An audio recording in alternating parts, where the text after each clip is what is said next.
says, why seek ye the living among the dead? That's it. Sit down. On tonight, the Lord told me to impart into you. It's time to redirect your passion.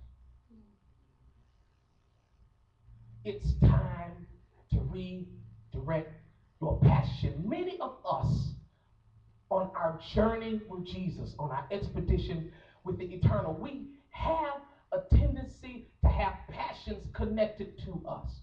If you want to know what a passion is anything that wakes you up in the morning and it is still on your mind.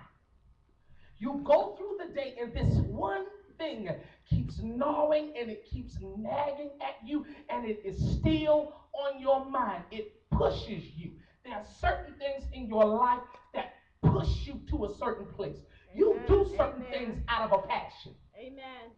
When you have a passion, when you have a hunger, when you have a love for something, you make extra provisions to make sure that your passion is fulfilled. Amen. Because it's your passion.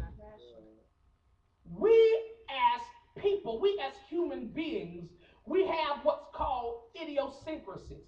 Idiosyncrasies is anything that you do that you don't know that you do all the time, and then after you do what you do, you say, I can't believe I just did that. But you do the same thing over and over again and say the same thing expecting a different response, which totally is insanity by itself. Hello.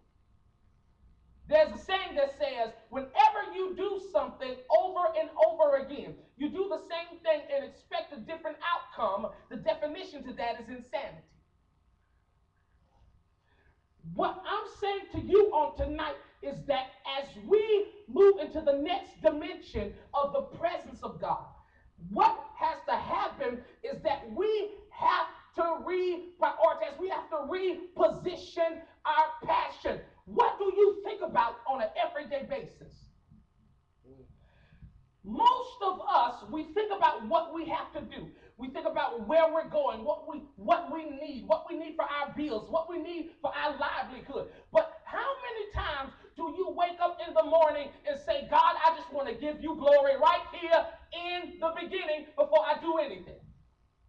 God, before I do anything, before I say anything, I need y'all to talk to me. Maybe you're just listening. I need you to understand that as you go into this next push in this season, in the open door, you have to have a passion to want to be there. Because one of the things that I've come to discover is that many of us, we are in a place that grace afforded us to be, but we're not excited about it, so we don't treat it with a level of respect. Some of the relationships in our lives, they're so meaningful and they're so qualitative, but because we take for granted the relationships that we have in our lives, we see them as a given and not a gift. Touch your neighbor and say, neighbor, whether you know it or not, I'm a gift to you. Now, see, you don't understand. See, I know this is going to mess you up. But let me come around as I come into my text. Paul said that God has given me authority. Come, let me talk to you. See, you have to understand every gift that's given to you, Terry, isn't to make you feel good. The gift of salvation is to keep you in check